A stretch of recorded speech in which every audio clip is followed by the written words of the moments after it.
बेटा तुम खड़ी क्यों हो क्लास में? सीट नहीं मिल रही, आगे आ जाओ, थर्ड लाइन में आ जाओ, थर्ड लाइन में बैठा लो बेटा इसको। फिर तेरी बहन को जब कोई कहेगा यहाँ आके बैठ जा, फिर अच्छा लगेगा? थोड़ा लिमिट में रहना चाहिए ना। बैठ जाओ बेटा। चलो अपने देखो, अपने व्यवहार को ऐसा रखो जैसा तुम दूसरे के साथ करो, तुम्हारी बहन के साथ वही होगा। यहाँ नहीं, जहां वो कॉलेज में जाएगी वहां होगा, बस में होगा, ऑटो में होगा। समाज सबसे मिलके बनता है। तुम घटिया हो ना किसी के लिए, तो तुम्हारी बहन के लिए 100% कोई ना कोई घटिया। भगवान जो है कर्मा रिटर्न्स बैक है, ये सीधी थ्योरी है ये। और ये मैं अपने लिए भी मानती हूँ, मैं अपनी बेटी के लिए भी मानती हूँ। मैं जैसा कर रही हूँ ऐसा ही मेरे साथ होगा, या मेरे घर वालों के साथ। तुम जैसा कर रहे हो ऐसा तुम्हारे भाई बहनों के साथ होगा ही होगा। हम किसी भी बेटी के साथ गलत करेंगे ना, तो अपने आप को इसके लिए तैयार रखना कि मेरी बहन भी पढ़ने निकलेगी। आज छोटी है तो कल निकलेगी। चाचा की बेटी, मामा की बेटी, ऐसा नहीं कोई घर में रिश्ते ही ना हो, माँ भी तो होगी।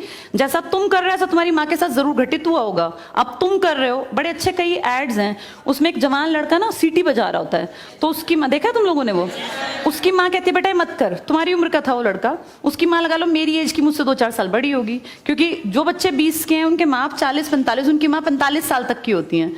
तो लगातार सीटियां बजा रहा है, उसकी माँ उसको कहती है बेटा मत कर, वो इरिटेट हो जाती है। तो फील करता है कि मेरी माँ ऐसा क्यों, मतलब क्यों चिढ़ रही है सीटी बजाने से, घर में बैठ के बजा रहा था सीटी।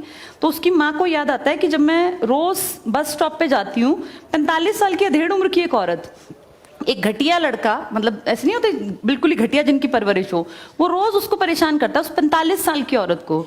तो उसको फिर फील होता है कि ये मेरा बेटा जो हरकत कर रहा है ये उस लड़के से मेल खाती है। बहुत अच्छा ऐड है, उसका एसेंस बहुत अच्छा निकल के आता है कि एक्सप्लॉयटेशन सिर्फ जवान लड़कियों का नहीं होता। आप गलत कर रहे हो ना, कोई आपकी माँ के साथ, आपकी बहन के साथ कहीं ना कहीं कोई गलत करेगा फिर। इसलिए समाज को अच्छा बनाओ, क्लास को ऐसा बनाओ, कोई लड़की वहां से अगर आ रही है और तुम कह रहे हो यहाँ आ जा, तो ये ठीक है, ये अपने आप सोच के देखो। ये हमारी परवरिश को भी दिखाता है कि हमारी परवरिश कैसी माँ ने की है। अपनी बेटियों को जितने हम संस्कार देते हैं ना, उससे ज्यादा बेटों को देने चाहिए, क्योंकि गलत करने वाले लड़के ही तो है ना, किसी के प्रति गलत कमेंट करने वाले। ये ठीक नहीं होता। इतने काबिल बनो कि कोई तुम्हारे साथ बैठना चाहे। तुम्हें ये कहना पड़ रहा है कि यहाँ के बैठ जाओ, तुम कोई वो छिछोरे 70-80 के दशक के लड़के थोड़ी ना हो, पढ़े लिखे 21वीं-22वीं सदी के लड़के बैठे हो, तुम कोई बच्चे नहीं हो। अब अपने व्यवहार को इतना अच्छा बनाओ, क्योंकि जब गलत बात बोलो ना तो ये सोच के बोलना कि मेरे घर में जो औरत है ना उसको ये सहना पड़ रहा है कहीं ना कहीं।